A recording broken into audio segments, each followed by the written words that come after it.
Rian was a young architect who loved old buildings. He believed every house, every wall, every beam had a story. While many of his friends designed modern glass towers or tall concrete apartments, Rian preferred small, quiet places with history. He liked to imagine the lives of people who had lived there before, the laughter, the arguments, the secrets, and the little joys hidden behind old doors. One bright morning, Rian was walking along the edge of a small town.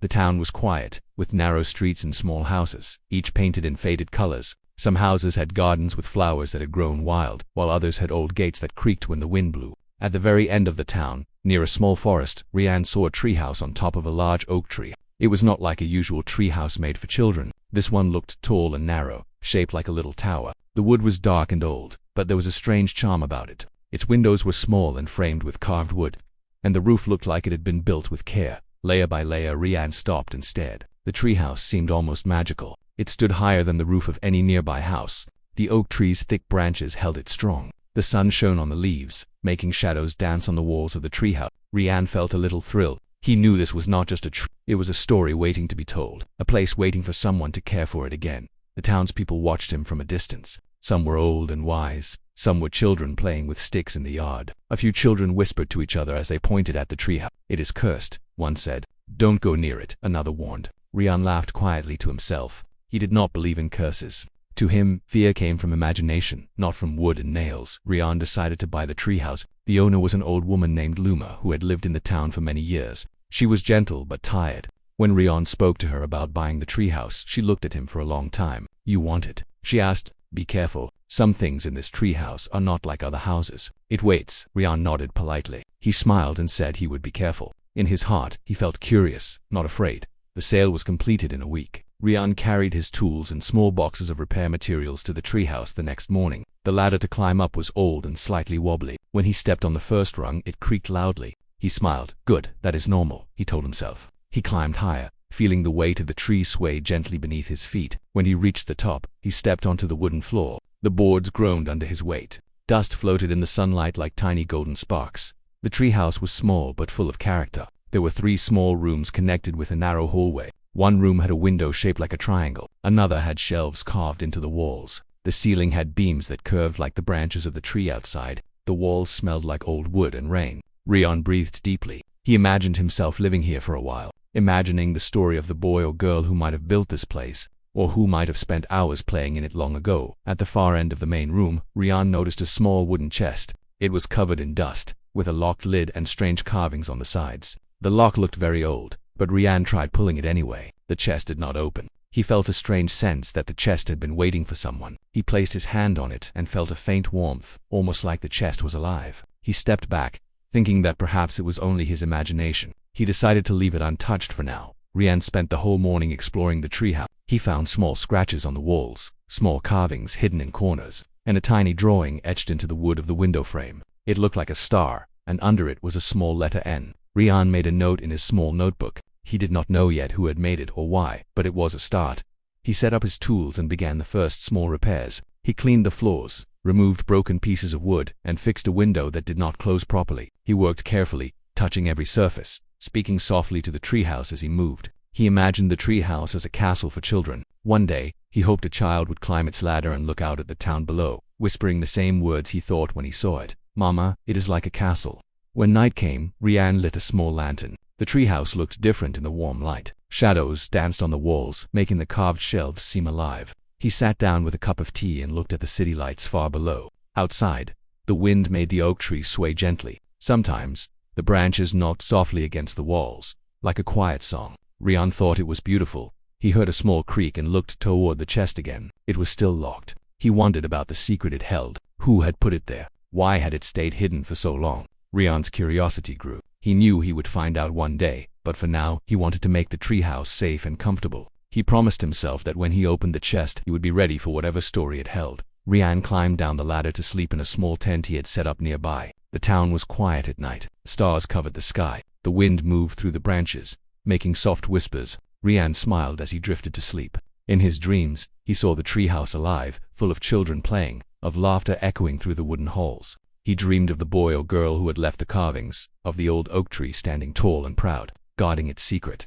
The next morning, Rian returned with more tools. He planned to fix the floor, replace broken boards, and strengthen the railings. He worked from sunrise to noon, pausing to drink water and watch birds fly from branch to branch. As he hammered a loose board, he thought about the past. 40 years had passed since the treehouse was built. He imagined the people who had climbed its ladder before him. Perhaps a boy named Nero had played here. Perhaps laughter had filled the treehouse walls long ago. Rian felt a gentle connection with those who had touched this place before. By the end of the day, Rian had made good progress. The treehouse looked brighter, safer, and stronger. He felt proud. He also felt that the treehouse was beginning to trust him. He spoke softly to it, promising to take care of it, promising to uncover its story carefully. The wind blew through the leaves, and he imagined the branches nodding in agreement.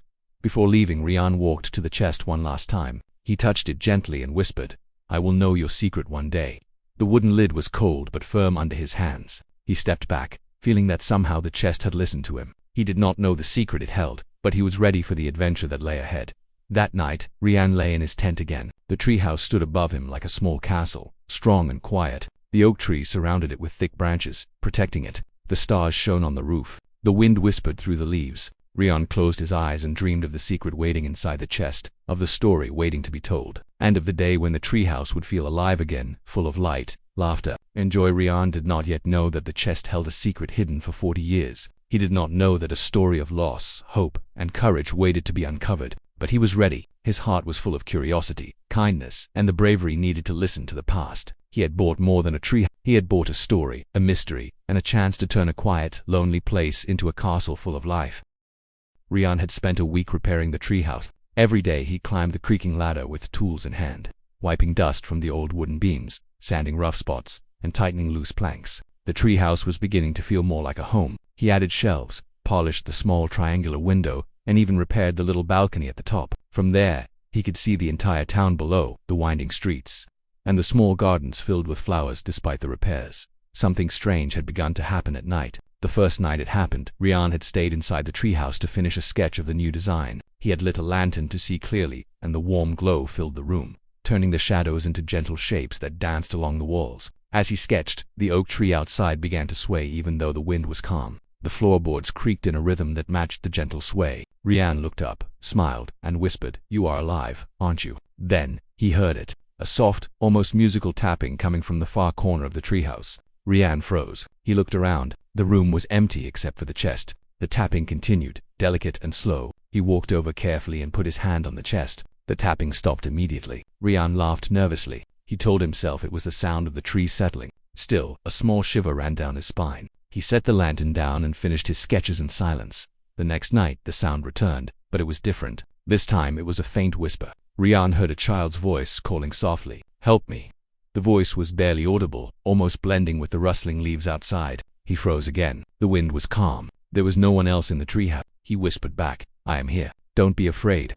The whisper stopped, and Rian spent the rest of the night thinking about it. He could not understand how a voice could appear in a house that had been empty for decades. He tried to reason with himself. Perhaps it was the echo of memories trapped in the wood. Perhaps it was his imagination. But something deep inside told him it was real. The following morning, Rian visited the town to buy more wood for the repairs. On the way, he met a little girl named Mari.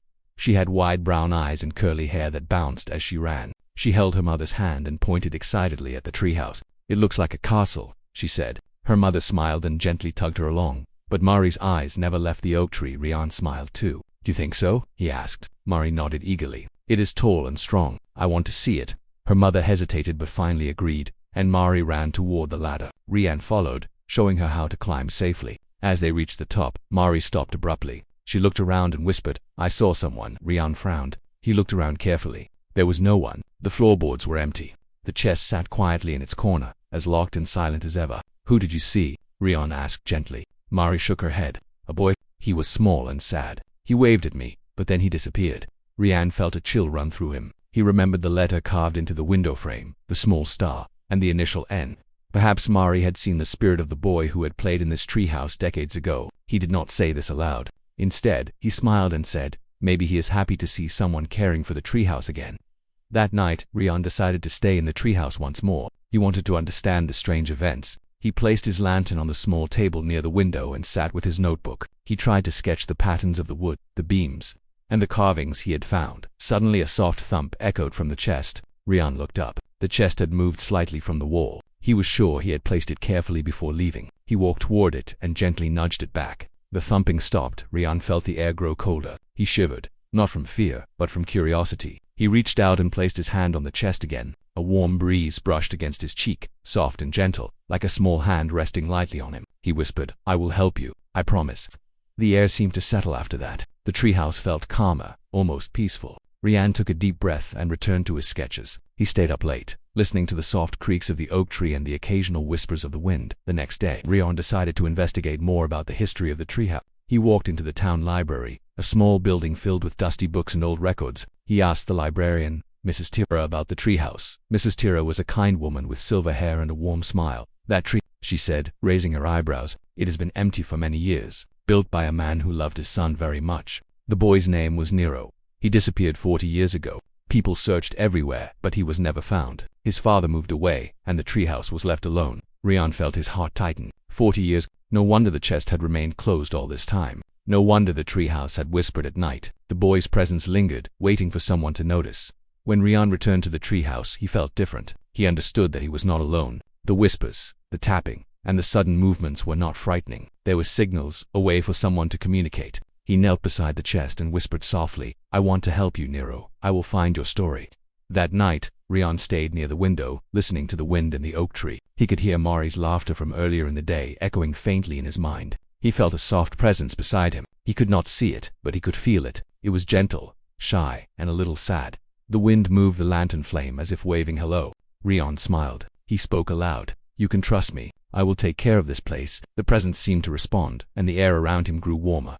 Over the next few nights the events continued. Soft whispers, tapping, and gentle breezes filled the treehouse. Each time Rian spoke kindly, promising to listen and to uncover the past. He noticed that the chest often moved slightly closer to the center of the room, almost as if it was inviting him to discover its secret. One night, Rian woke to a faint light inside the chest. It glowed softly, a warm golden hue that illuminated the corner of the treehouse. He approached slowly and opened the lid slightly. Inside, he saw nothing at first, only dust and small items. Yet, the warmth continued, and he felt a sense of calm he could not explain. He closed the chest gently, realizing that the time to open it completely was not yet. He lay down, listening to the whispers and the creaking of the oak tree. He realized that the treehouse was alive with memory, and he was part of its story now. By the end of the week, Rian had repaired most of the treehouse. The floors were strong, the walls polished, and the balcony secure. The treehouse looked more inviting than ever. Still, Rian felt that the real story was hidden in the chest, waiting for him to find the courage and understanding to open it. As the sun set, Rian climbed to the top of the ladder. The sky turned golden and pink, and the town below looked small and peaceful. He looked at the treehouse and whispered, "One day, this will be a castle for everyone. I will find your secret, and then you will rest peacefully." The oak tree swayed gently in the evening wind, and the treehouse seemed to nod in response. Rian smiled, feeling that Nero's spirit was listening. The strange nights no longer frightened him. They had become part of the adventure, a path to uncovering a story that had been waiting for 40 years. Rian stepped down the ladder, feeling determined and hopeful. The treehouse was not just wood and nails. It was a home for memories, a guardian of secrets, and a place where stories could come alive again. He promised himself that he would uncover every whisper, every shadow, and every secret the treehouse had kept hidden for so long. Rian had been living near the treehouse for several weeks now. Every day, he repaired, cleaned, and strengthened the structure. The treehouse was beginning to feel like a safe and welcoming place. The beams shone with polish, the windows reflected the sunlight beautifully, and the small balcony looked strong enough to hold many children. Yet, despite all the repairs, the whispers and strange events at night continued. One evening, as Rian was walking through the oak tree branches to inspect the roof, he noticed something unusual. A small hollow in the trunk glowed faintly, as though a tiny flame flickered inside. He leaned closer. It was not fire, but light reflecting on some smooth objects hidden within the hollow. Curiosity pulled him to climb down and fetch a small flashlight. When he shined a light inside, he found a small wooden carving shaped like a star and a tiny blue ribbon tied carefully around a nail. Rian's heart skipped. He remembered the star carved into the window frame and the letter N from before. These small items seemed connected, as though someone had left them to guide him toward a story waiting to be discovered. The next morning, Rian walked into town determined to learn more. He asked Mrs. Tira, the librarian, for anything about Nero. Mrs. Tira took a deep breath and led him to a corner filled with old newspapers and town records. She pulled out a thin folder and opened it carefully. Nero was a quiet boy, she said softly, very curious and kind. He liked climbing trees and exploring the woods. The day he disappeared, he was playing near the oak forest and did not return. His father searched for weeks, but no one saw him again. Some people said he vanished into the forest. Others believed he hid in the treehouse and never wanted to leave. Rian's mind raced. He had always thought of the treehouse as a single building, but now he realized it might be part of a larger secret. Perhaps the oak tree itself and the forest around it held clues. He thanked Mrs. Tira and promised to be careful that afternoon. He returned to the treehouse with a small notebook to record everything. He opened the windows and let the sunlight pour in, filling the wooden rooms with warmth. Then he climbed down to the ground, planning to explore the roots and the surrounding forest. He wanted to understand why the treehouse had remained silent for 40 years and why Nero had vanished. The forest around the oak tree was dense but calm. Birds chirped in the branches, and the ground was covered with soft moss. Rian walked carefully, feeling the soft earth under his shoes. As he moved deeper into the woods, he noticed tiny footprints, small and delicate, leading toward a clearing. They seemed fresh in a strange way. Though the forest was empty, Rian followed the footprints, and they led him to a small pond surrounded by wildflowers. The water was still, reflecting the sky above, like a mirror. On the edge of the pond, he saw a small wooden toy horse half buried in the grass. He bent down and picked it up. The toy was old but carefully preserved, its paint slightly faded. His hands trembled slightly. Could this have belonged to Nero? As he examined the toy, a soft breeze rustled the leaves. It carried a faint whisper, almost like a child speaking. Rian listened carefully. The whisper repeated a single word: safe. He felt the wind brush gently against his face, like a small hand guiding him. Rian smiled and whispered back, I will keep you safe, I promise. He spent the afternoon carefully exploring the forest. He found small carvings on tree trunks, faded but still visible. Some were stars, some were letters, and one even resembled a tiny castle. Every carving seemed to tell a story, a trail left by a boy who had loved this place. Rian realized that Nero had not disappeared but had hidden carefully, leaving pieces of his story behind for someone patient and kind to discover. When Rian returned to the treehouse that evening, he felt a deep connection with the boy. He set the toy horse on a shelf near the chest. The lanterns glowed warmly, and the shadows of the tree branches danced along the walls. He spoke softly, I found some of your story today, Nero. I will find the rest. That night, Rian stayed in the treehouse to listen. The whispers came again, soft but clear. They guided him to the chest in the corner. The chest seemed to hum gently, as though it was happy to see him return. He sat beside it, running his hands over the smooth wood. He wondered what secrets it held. Suddenly, he heard a new sound, a faint scratching, like small fingers tracing the carvings on the walls. Rian leaned forward, trying to see the source. The air around him felt warmer, comforting, and alive. He whispered, I know you are here. I am listening. The scratching stopped, and a soft breeze moved through the treehouse, carrying the faint scent of fresh flowers. Rian realized that the treehouse was not haunted in a frightening way. It was alive with memory. It carried the essence of a boy who had loved it, who had hidden carefully, and who had left behind pieces of himself for someone to find. The following days, Rian explored the forest further. He found more toys, small letters, and carvings hidden in the bark of old trees. Each discovery made him feel closer to Nero. The boy's presence was gentle, almost shy, but it grew stronger as Rian acknowledged it. He spoke to Nero each night, sharing his progress, promising to find the full story, and assuring him that the treehouse was safe.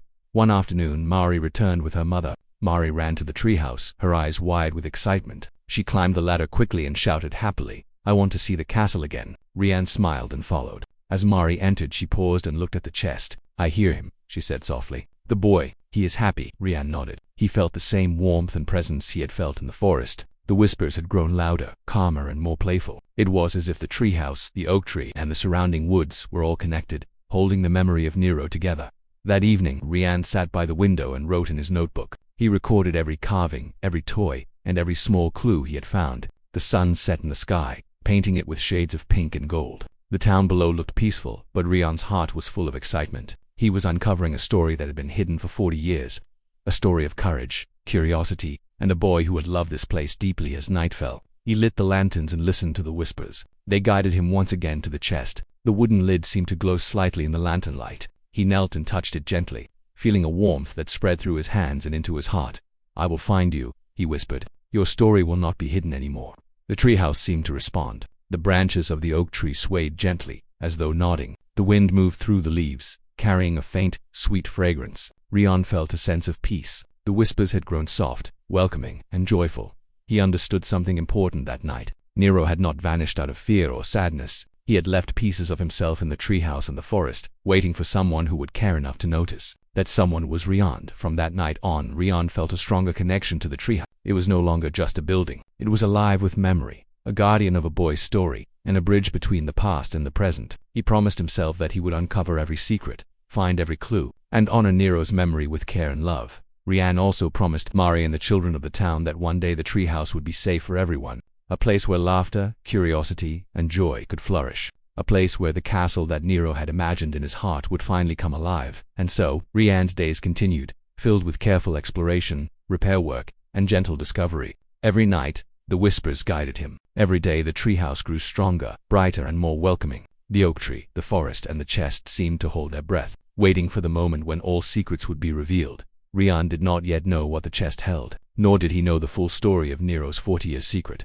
But he had taken the first steps. He had entered the heart of the Whispering Wood, listened to the memories, and promised to honor them. That promise would guide him through the nights ahead, and lead him closer to the discovery that would finally set the treehouse free. Rian had spent weeks repairing the treehouse and exploring the forest around the oak tree. Every day brought new discoveries, small toys, carved symbols, and letters hidden in old wooden beams. Yet, the most important mystery remained the chest. It had been locked for decades, and he felt that it held the heart of Nero's story. One bright morning, Rian carried the chest to the center of the room. He wanted to study it in sunlight. Dust floated in golden beams through the triangular window. The chest seemed smaller in the light, but its presence was heavy. It held the weight of years, of silence, and of secrets waiting to be heard.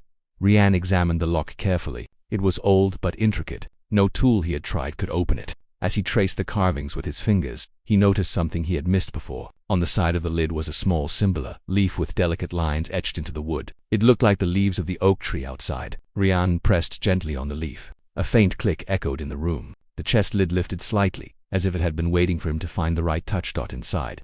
The chest was filled with small items. There was a wooden toy horse, slightly worn. There was a tiny blue ribbon, and a few faded letters tied together with string. Rian picked up one of the letters carefully. The handwriting was small and shaky, as though written by a child. He read aloud softly, "I am hiding here. The storm is strong, but I am safe. I will wait until it passes. I hope someone will find me one day. I want to be found." Rian's hands trembled. This was the voice of Nero, preserved for 40 years. The chest had held his fear, his hope, and his courage. Rian felt a warm breeze brush his cheek. It was as though the boy himself had come alive for a moment, whispering that he had waited for someone kind and patient enough to understand. He carefully examined the bottom of the chest. There, he noticed a small wooden panel. It blended perfectly with the chest but had a small carved notch. Rian pressed it gently. The panel lifted, revealing a narrow space beneath. Inside were a small shoe, a faded cloth, and a folded piece of paper. He unfolded the paper with care.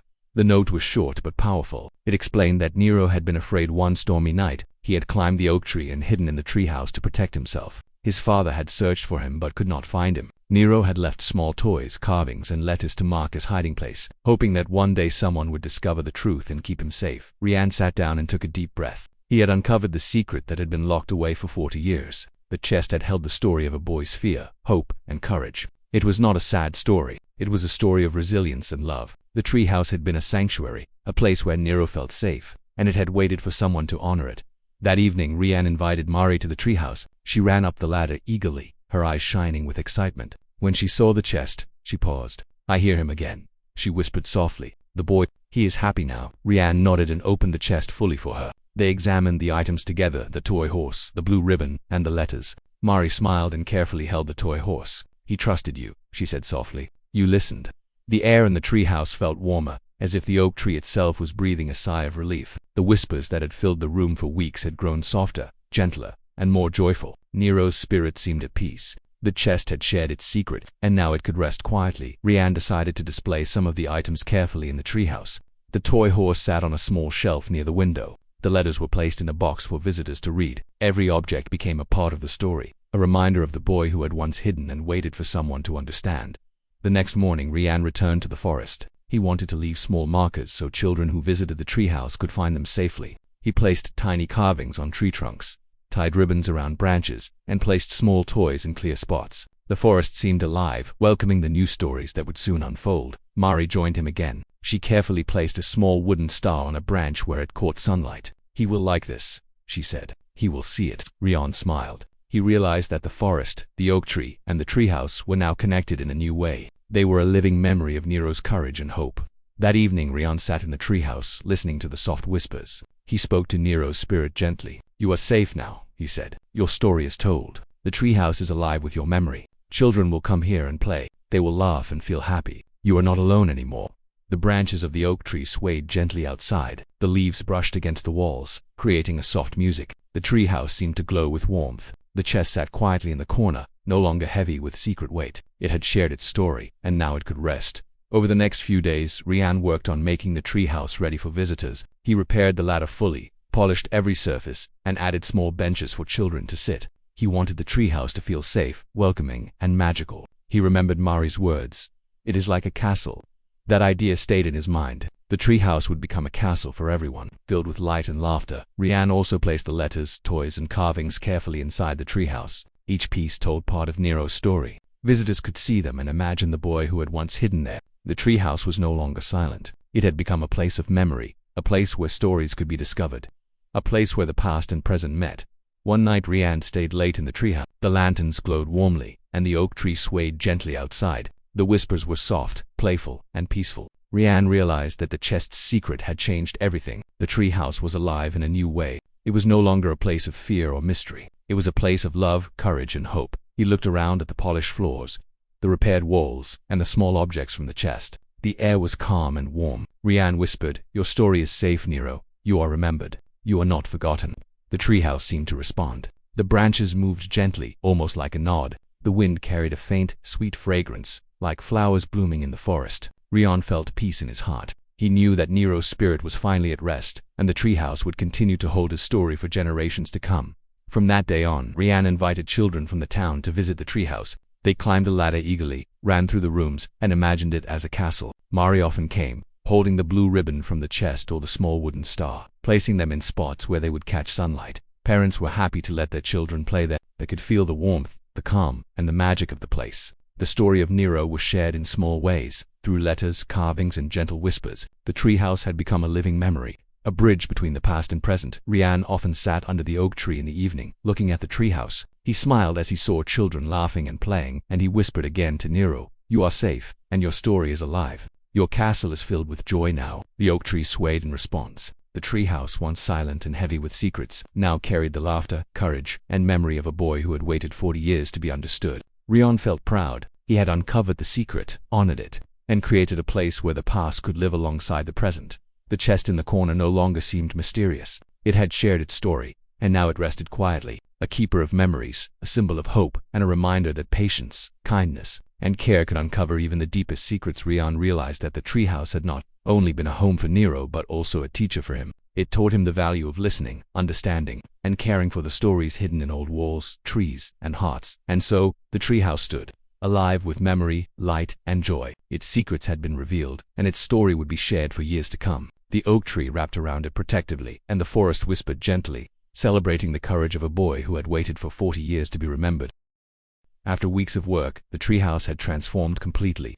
Rian had repaired every floorboard, polished every beam, and strengthened the railing. The small triangular windows shone in the sunlight, and the balcony at the top was sturdy and safe. The chest, which had held Nero's 40-year secret, now rested quietly in the corner. Its items, the toy horse, the blue ribbon, and the faded letters, were displayed carefully, telling the story of the boy who had once hidden there.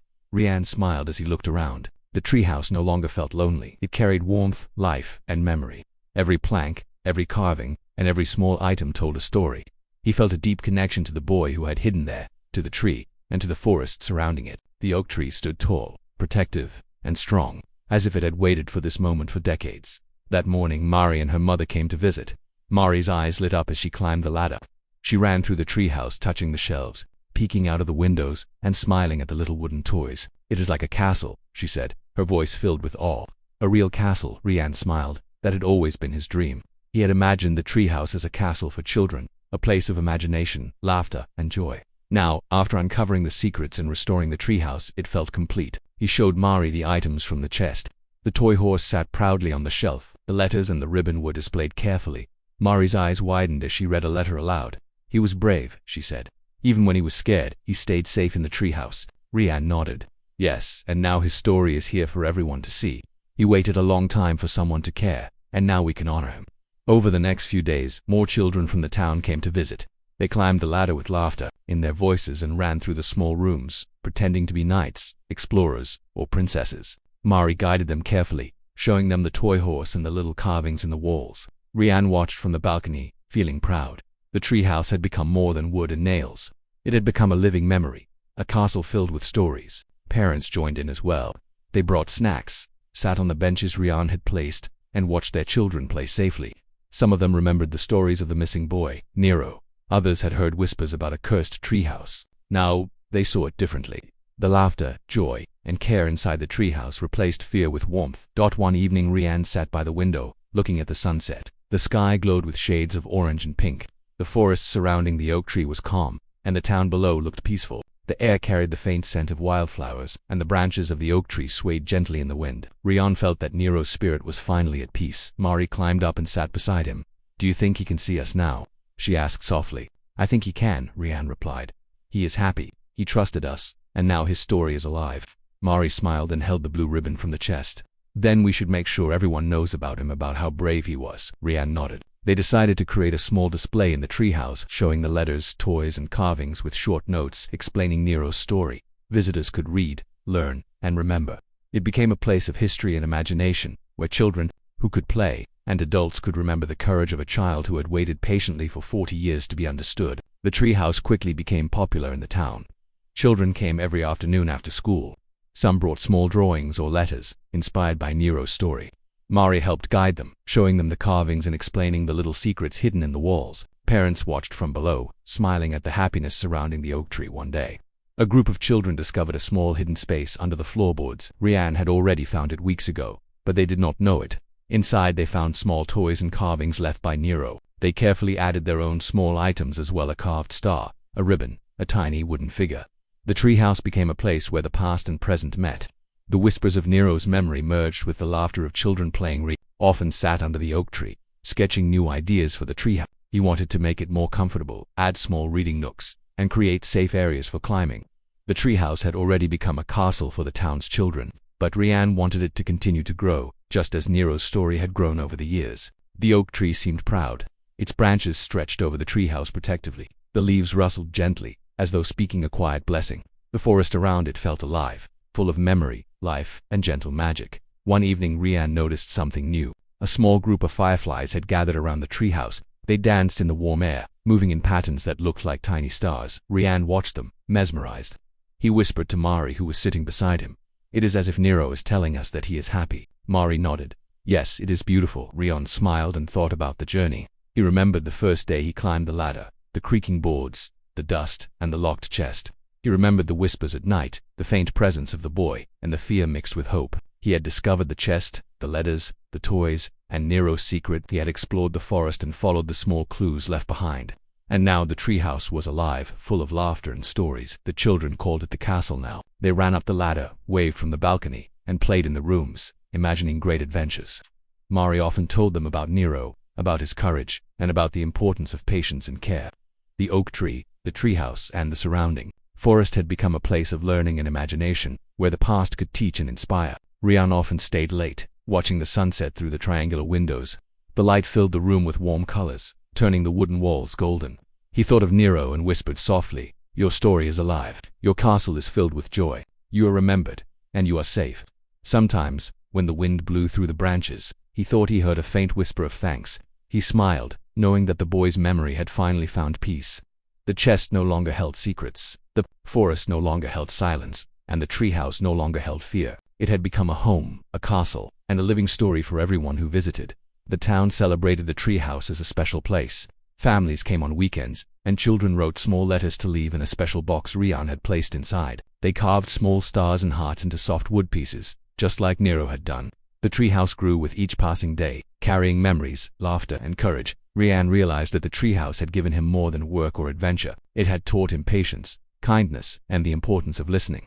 Every whisper, every shadow, every small clue had led him to uncover a story that had waited for 40 years. He felt grateful to have been the one to reveal it. Mari often climbed to the top of the treehouse and waved to the town below. She smiled and said softly, "Mama, it is like a castle."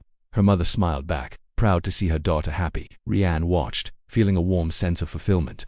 The treehouse had become exactly what he had hoped: a castle filled with life, memory, and joy. At night, Rian sometimes stayed in the treehouse. The lanterns glowed softly, the oak tree branches swayed, and the forest whispered gently. He could feel Nero's presence as a calm, friendly energy. The whispers were now playful and joyful, no longer sad or mysterious. The boy's spirit had found peace, and the treehouse had become a safe home for everyone. Rian knew that the story would continue. Children would keep visiting, leaving their own small signs of imagination and joy. Mari and other children would tell the story of Nero, of courage, hope, and patience, and the oak tree would continue to protect the treehouse, guarding memories, laughter, and love for generations to come. Finally, Rian leaned back against the wooden wall and smiled. The treehouse was no longer a lonely structure or a place of mystery. It was a castle alive with imagination, filled with light, laughter, and hope. Nero's story had been revealed, his spirit honored, and the treehouse had become a home for everyone who came to visit. The castle in the tree was alive. It was a place of memory and magic, a place where the past and present met, and above all, it was a place where courage, kindness, and love could flourish forever.